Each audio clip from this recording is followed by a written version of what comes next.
안녕하세요. 지병규 세무사입니다. 자, 오늘은 투자유형별 공통적으로 적용되는 세금 중에서 기준금액 초과주택에 대한 종합부동산세에 대해서 살펴보도록 하겠습니다. 책자 65페이지입니다.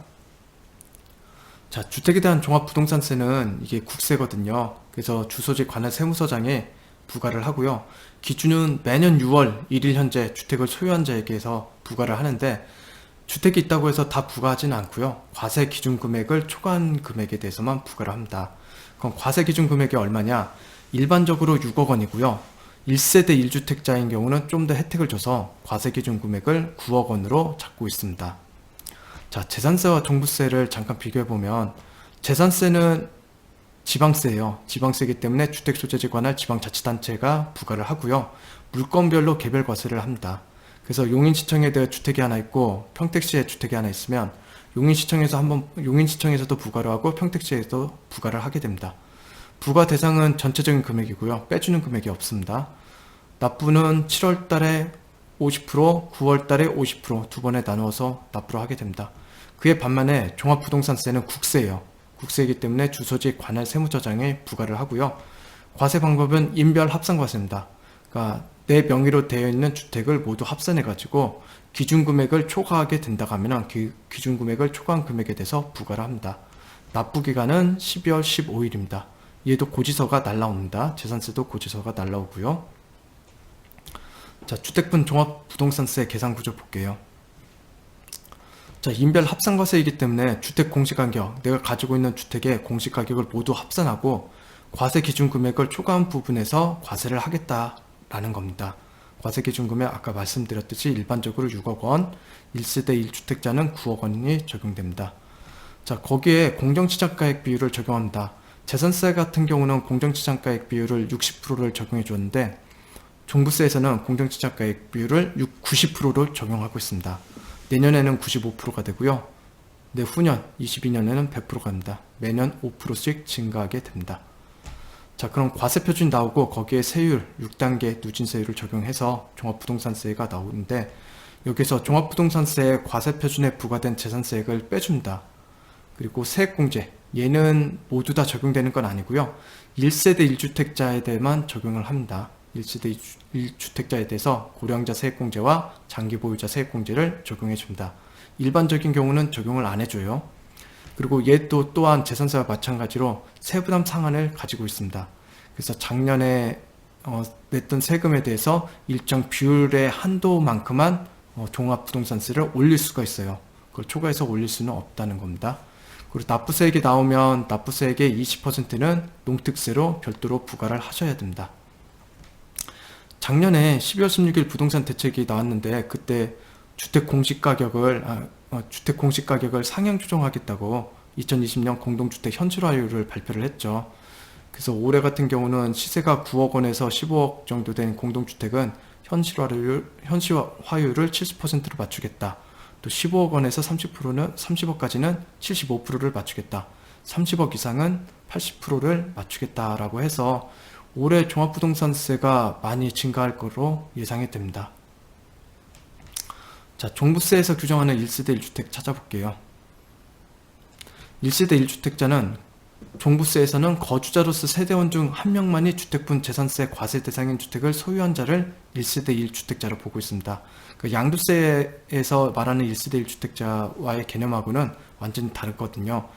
그래서 만약에 주택을 하나 가지고 있는데 그거를 와이프와 내가 공동명의로 가지고 있다고 했을 때 양도세에서는 1세대 1주택자가 맞거든요. 근데 종합부동산세는 그런 경우는 공동으로 가지고 있다고 하면은 1세대 1주택자에 해당하지 않습니다.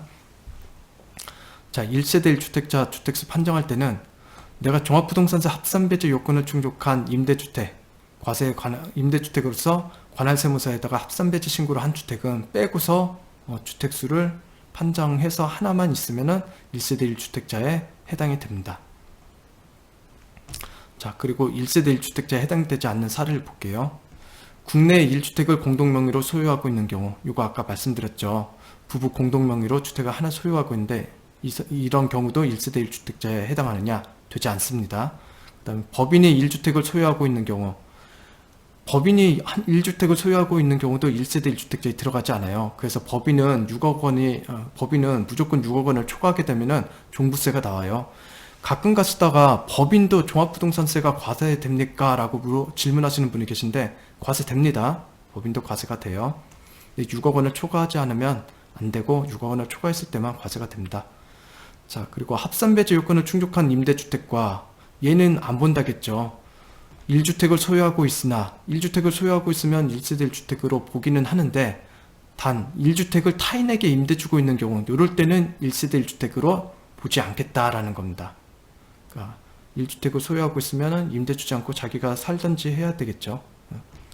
자, 1세대 1주택자에 대한 혜택은 아까도 말씀드렸듯이 과세기준 금액이 일반적으로 6억 원인데 거기에 3억 원이 상향 조정돼서 9억 원이 적용되고, 고령자 세액공제와 장기보유 세액공제가 적용이 됩니다. 자, 공정시장 가액 비율 다시 한번 살펴볼게요. 얘는 2018년도에는 80%였고 이때부터 5%씩 1년이 지날 때마다 5%씩 증가해서 2020년도는 90%, 2022년도에는 100%가 적용되게 됩니다. 종합부동산세 세율을 볼게요. 종합부동산세 세율이 작년에 개정됐습니다. 그래서 올해부터 개정된 세율로 적용이 됩니다. 일반적인 경우는 작년까지는 0.5%에서 2.7% 세율이 적용되는데, 올해부터는 0.6%에서 3.0% 세율로 적용이 되고요. 특히나 조정대상 지역 내 2주택자나 3주택 이상 소유자는 올해 0.8%에서 4.0% 세율이 높아져서 적용됩니다. 그래서 올해 공시가격도 높아지고 세율도 높아지고 또 세부담 상환율도 높아졌기 때문에 종합부동산세가 많이 증가해서 나올 것 같습니다. 자, 1세대 1주택자에 대한 세액공제 볼게요. 먼저 고령자 세액공제. 얘도 개정이 됐거든요. 그래서 작년 거, 종전은 작년 거고요. 개정은 올해부터 적용되는 겁니다. 자, 공제율은 개정돼서 60세 이상 65세 미만이면 20%, 65세 이상에서 70% 미만이면 30%, 70세 이상이면 40%, 이렇게 20%, 30%, 40%가 적용되고요. 장기 보유자 세액공제는 보유기간이 5년 이상에서 10년 미만이면 20%, 10년 이상에서 15년 미만이면 40%, 15년 이상이면 50% 이렇게 됩니다. 그럼 고령자 세액공제하고 장기 보유자 세액공제 이게 두 가지가 중복돼서 적용됐을 경우 최대 몇 프로까지 받을 수 있을까요? 여기 보시면은 40%와 50% 있으니까 합치면 90%죠. 그럼 90%까지 받을 수 있을까요? 받지를 못해요. 중복 적용됐을 때는 최대 80%까지만 적용하고 있습니다. 자, 세부담 상환율 볼게요.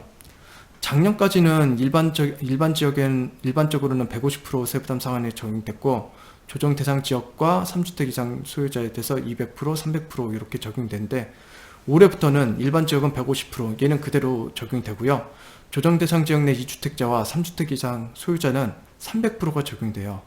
그래서 작년에 100만 원으로 종합부동산세를 100만 원 냈다고 하면은 올해는 300만 원까지 최대 300만 원까지 낼 수 있고, 300만 원을 초과하게 된다 해도 300만 원까지만 부과가 되게 됩니다. 자, 종합부동산세 중과가 된다는 경우는 아까 설명드렸는데, 종합부동산세 세율이 올해 올랐죠. 올라가지고 중과가 되고요. 일반적인 경우는 0.6%에서 3.0%가 적용되는데, 조정대상 지역 2주택자와 3주택 이상 소유자는 0.8%에서 4.0%로 중과세율이 적용되고요. 세부담 상환율도 가중됐죠. 일반적인 경우는 150%의 세부담 상환율이 적용되는데, 조정대상 지역 내 2주택자와 3주택 이상 소유자는 300%가 적용이 됩니다. 자, 그럼 조정대상 지역 내 2주택자와 3주택 이상 소유자가 중과가 되는데, 그럼 주택수를 계산을 어떻게 하느냐가 문제가 되겠죠. 자, 주택수는 인별로 계산을 해요. 인별로 계산합니다. 자, 그런데 공동으로 소유한 주택이 있었을 때는 공동 소유자 각자가 그 주택을 소유한 걸로 보는 거예요. 그래서 부부가 공동 명의로 가지고 있다. 그럼 와이프도 한 채, 나도 한 채 이렇게 가지고 있는 거고요. 상속을 통해서 공동으로 소유한 주택을 가지고 있다. 다만 다음을 모두 만족할 때는 이거를 주택수에 포함하지는 않습니다. 자, 상속을 통해서 가지고 있는데 그 지분율이 20% 이하고 그 지분 상당 공시가액이 3억 원이다. 이런 경우는 내 주택으로 주택수에 포함하지는 않습니다. 자, 종합부동산세는 양이 많아서 제가 1편과 2편으로 나눠서 설명드리고자 합니다. 오늘은 1편까지 살펴봤고요. 다음에 2편을 살펴보도록 하겠습니다.